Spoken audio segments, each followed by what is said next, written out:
Hello, and welcome to this Hearts of Iron 4 Naval Battle Guide. In this video, I will attempt to explain everything that is happening in the naval battle window in a way that gives a working knowledge of how naval battles work. So you can figure out why battles are won and lost, and maybe even predict the outcomes. So, let's jump right into it. Here we have a naval battle between the starting French and Italian fleets.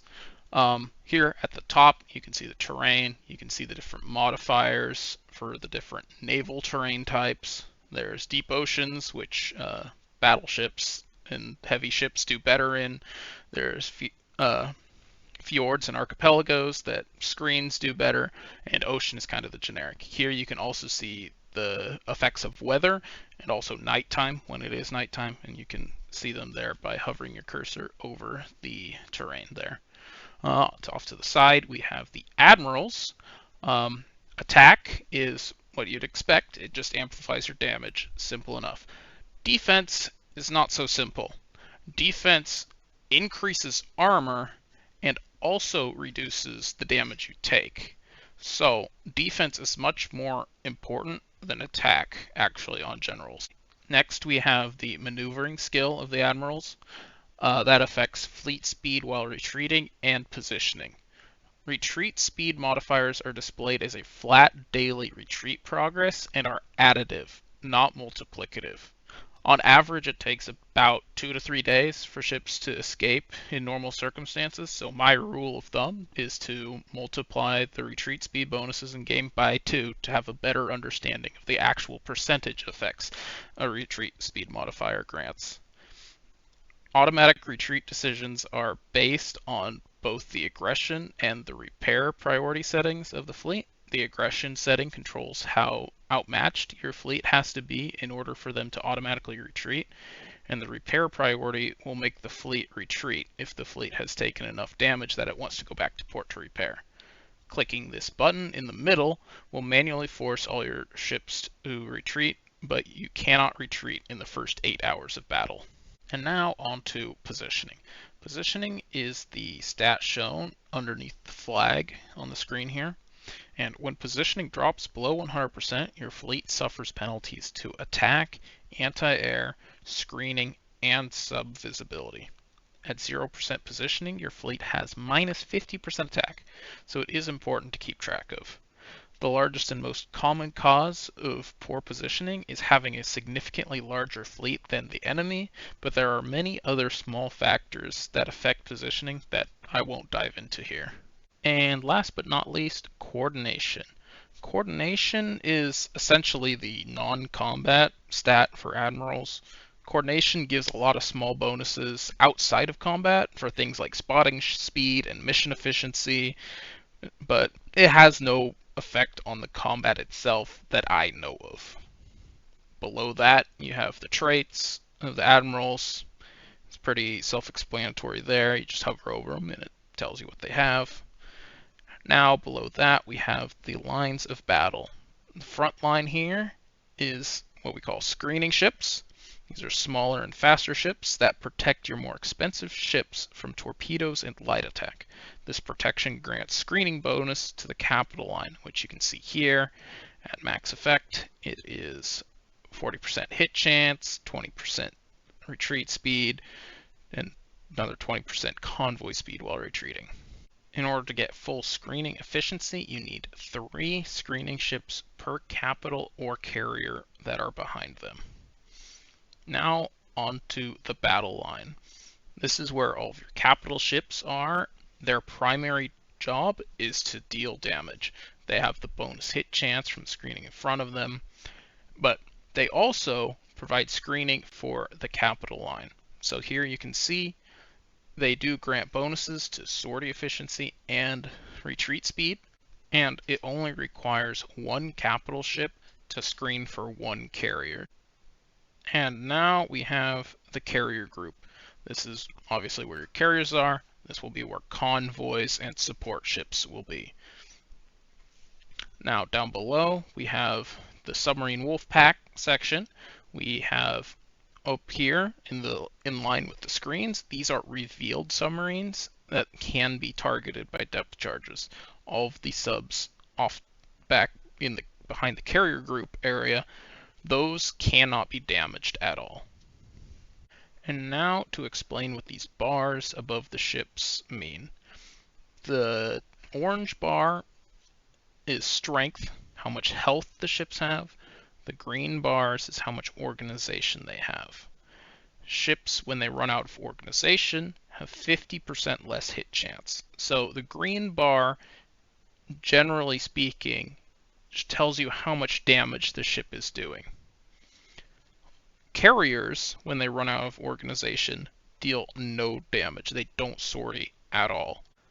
So now I want to transition to talking about damage mechanics more generally, and then later I will talk about the individual mechanics associated with the different damage types. But first I want to mention that if you hover your cursor over the flag, it gives an extremely useful damage overview, where it gives you the total damage dealt as a percent of the enemy fleet, the individual damage types, and then the damage dealt by ship class, and then the damage dealt by ship type. That is extremely useful to understand what actually has happened in the naval battle up to this point. Also, if you hover over the different weapon types, it will give you damage breakdowns for those weapon types individually, which is also useful for figuring out what's actually going on. Now I'm going to talk about the armor and piercing system, since light attack and heavy attack use the same exact system.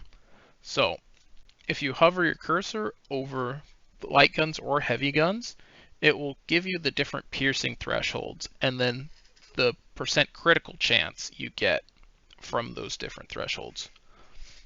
It doesn't show you the damage multipliers associated with each piercing threshold. I don't think it shows it anywhere in-game, so I'm just going to bring up a table from the wiki and show that to you here. The different piercing thresholds are quite unintuitive. For example, if you can pierce 50%, but you can't pierce 75%, you're only doing 40%. And then if you get over that 75% threshold, then all of a sudden you're doing 70% damage and you have a higher crit chance multiplier. So you're doing effectively almost double damage at that point. So armor and piercing is a very bipolar system and unforgiving. So it's really important to pay attention to.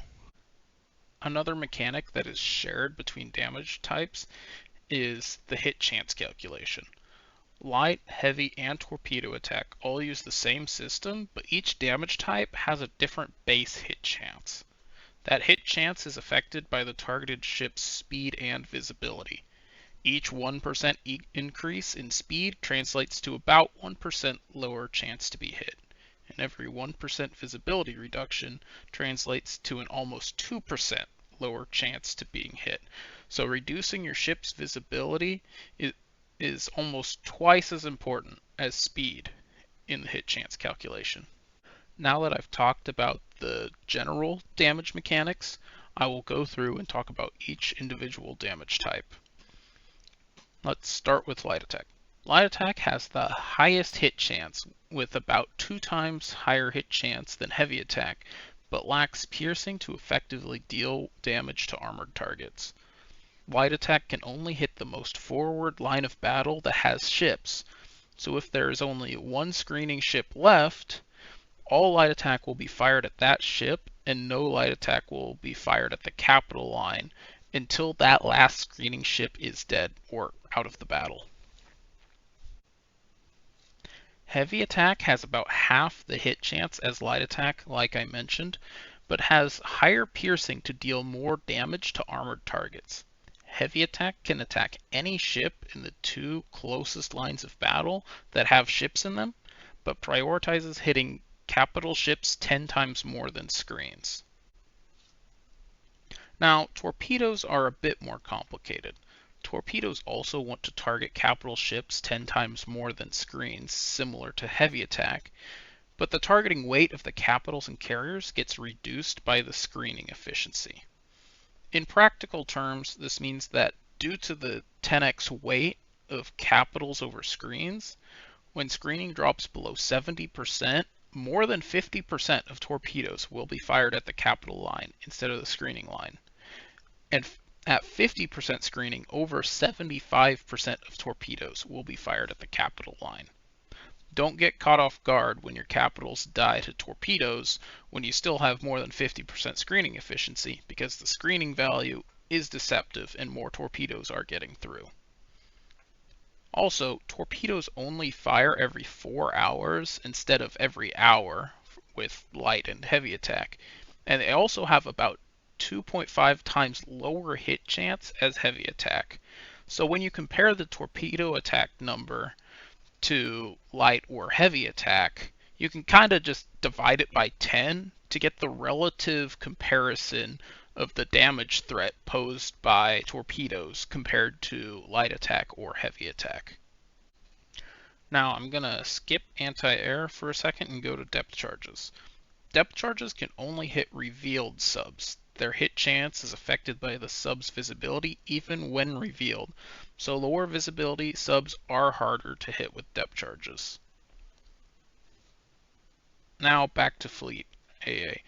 This is the sum of the AA in your fleet divided by 4.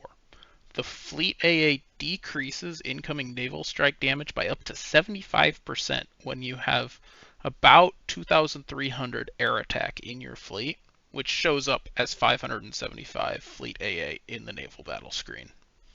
The damage reduction formula is logarithmic and grants diminishing returns the more AA you stack, so you only need 400 AA in your fleet, which is shown as 100 fleet AA, to get 50% damage reduction. Airplanes do not get shot down by fleet AA. Shootdowns are based on the AA value of the individual ship that has been targeted by the naval bomber. Naval bombers heavily prioritize hitting carriers and then capitals before screens. This is because the base chance of a ship to be targeted by naval bombers is the ship's maximum HP, and that gets multiplied by 20 if the ship is a carrier, or by 5 if the ship is a capital.